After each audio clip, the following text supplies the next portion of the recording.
تصور کریں کہ آپ فلائٹ میں سفر کر رہے ہوں اور اچانک سر پر سے چھت ہی غائب ہو جائے۔ ہماری اس دنیا میں کئی معجزے دیکھنے اور سننے کو ملتے ہیں جن میں کئی لوگ موت کے منہ سے نکل کر آتے ہیں، لیکن یہ کہانی کچھ مختلف ہے جسے سن کر آپ کو یقین نہیں آئے گا۔ ذرا تصور کریں کہ آپ فلائٹ میں سفر کر رہے ہیں اور ہوائی جہاز ٹیک آف کر چکا ہو۔ سفر کے دوران کوئی خرابی پیدا ہو جائے یا آپ کو جھٹکا لگنا شروع ہو جائے، یا اگر کوئی ہنگامی صورتحال پیدا ہو جائے تو آپ کیا کریں گے؟ ذرا تصور کریں کہ اس ہنگامی صورتحال میں آپ نے آکسیجن ماسک کو پکڑنے کے لیے ہاتھ اٹھایا جو ایمرجنسی کی صورت میں خود بخود نیچے لٹک جاتا ہے، لیکن وہ آپ کے ہاتھ تک نہیں پہنچا، اور جب آپ نے اوپر دیکھا تو آپ کو طیارے کی چھت ہی غائب نظر آتی ہے۔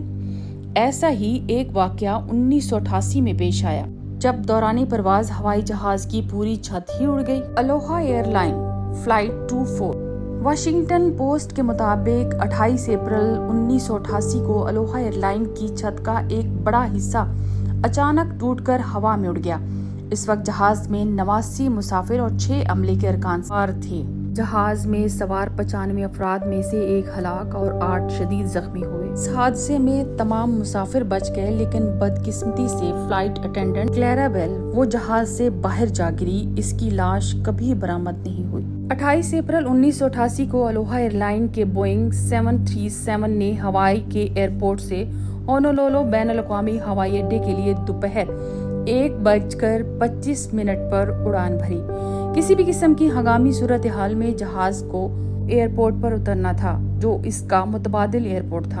ان دونوں جزیروں کے درمیان یہ تقریباً 35 منٹ کی پرواز تھی، جس میں زیادہ تر وقت ٹیک آف اور لینڈنگ میں گزرتا تھا، اور بہت کم وقت کے لیے طیارے کو اپنی مثالی بلندی پر پرواز کرنا تھا۔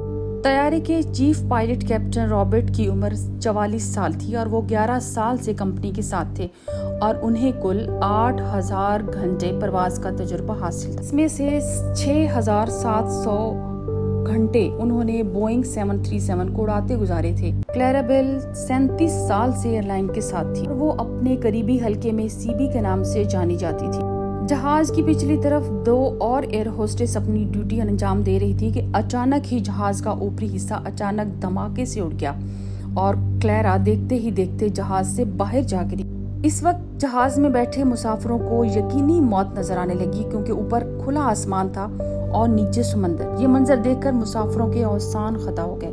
وہ سمجھ نہیں سکے کہ طیارہ ٹوٹ گیا یا کچھ اور ہوا۔ یہ جہاز ایک 2 انجن اور 110 سیٹوں والا بوئنگ 737-200 جیٹ تھا جو 40 منٹ دورانیے کی پرواز کے آدھے راستے پر تھا کہ کیبن کا دباؤ اچانک کم ہوا اور بوئنگ 737 کے اس حصے جسے کہا جاتا ہے اس کی چھت پھٹ گئی۔ اب مسافر بحر الکاہل کے اوپر 24,000 فٹ کی بلندی پر تیز ہواؤں کے رحم و کرم پر تھے۔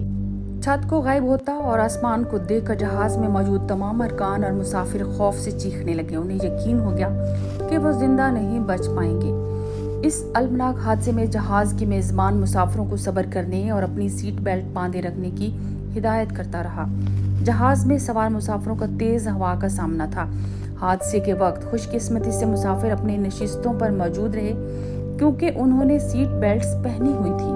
24,000 فٹ کی بلندی پر مسافروں کو شدید سردی کا بھی سامنا تھا اور بغیر آکسیجن کے وہ موت کے قریب جا رہے تھے، لیکن یہاں پر پائلٹ نے اپنی مہارت کا مظاہرہ کیا اور تباہ شدہ طیارے کو 24,000 فٹ کی بلندی تک لے گئے اور جلتے انجن کے ساتھ جہاز کو لینڈ کرایا۔ مسافروں کو کاکپٹ میں پائلٹ کی پوزیشن کا کوئی پتہ نہیں کہ وہاں کیا ہو رہا ہے۔ اچانک ہی طیارہ آہستہ آہستہ نیچے اترنے لگتا ہے۔ خیال کیا جاتا ہے کہ پائلٹ کو کچھ ہو گیا ہے یا وہ حالات پر قابو کھو بیٹھے ہیں اور طیارہ سمندر میں گرنے والا ہے۔ اچانک طیارہ فضا میں اس بلندی پر آ کر مستحکم ہو گیا جہاں مسافروں کے لیے سانس لینا ممکن تھا۔ طیارہ کنٹرول میں آیا اور اس نے مڑنا شروع کر دیا، جس کے بعد مسافروں کو یقین ہوا کہ پائلٹ نے جہاز کو کنٹرول نہیں کھویا۔ جیسے ہی پائلٹ کو رن وے نظر آنے لگا، پائلٹ نے فوراً سامنے کے لینڈنگ گیئر کو نیچے کرنے کے لیے بٹن دبائے۔ پائلٹ نے دیکھا کہ بائیں اور دائیں طرف کے پہیے کھل گئے تھے، لیکن اگلا پہیہ نہیں کھلا۔ عام حالات میں ایسا ہونے پر ہوائی جہاز ایئر ٹریفک کنٹرول کے گرد چکر لگاتا رہتا ہے اور نیچے موجود ایئر ٹریفک کنٹرول جہاز کے لینڈنگ گیئرز کا مشاہدہ کرتے ہیں اور پائلٹ کو آگاہ کرتے ہیں کہ آیا اگلے پہیے کھلے ہیں یا نہیں، لیکن اس پرواز کے لیے ایسا کرنا ممکن نہیں تھا۔ ان حالات میں اگر طیارہ گر گیا تو اس کا اگلا حصہ زمین سے ٹکرانے کا خدشہ تھا اور اس کی وجہ سے طیارے میں آگ لگنے کا بھی خدشہ تھا۔ پائلٹ، فلائٹ اٹینڈنٹ، مسافر، ATC عملہ، فائر فائٹرز اور ایئرپورٹ پر موجود لوگوں کی جانے جانے کا خطرہ تھا۔ رابرٹ نے طیارے کو کامیابی سے اتارا۔ جیسے ہی وہ اترے، مسافروں اور ATC نے انہیں گھیر لیا اور مبارکباد دی۔ اس حادثے میں 8 مسافر شدید اور 57 معمولی زخمی جبکہ 29 مسافر محفوظ رہے۔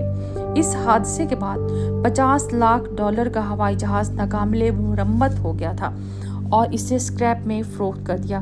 یہ طیارہ 1969 میں خریدا گیا تھا۔ یہ بوئنگ کی طرف سے تیار کردہ 737 سیریز کا 1521 طیارہ تھا۔ اس حادثے کی تحقیقات میں کہا گیا کہ جہاز پرانا تھا اور ہوائی جزائر کے درمیان بہت زیادہ سفر کرنے کی وجہ سے بار بار ٹیک آف اور لینڈنگ نے اس کے بیرونی حصے پر دباؤ ڈالا تھا اور جس کے باعث ان حصوں کو جوڑ کر رکھنے والی خصوصی پیچ ڈھیلے ہو چکے تھے۔ حادثے کے دن بھی طیارے کے 3 چکر طے تھے۔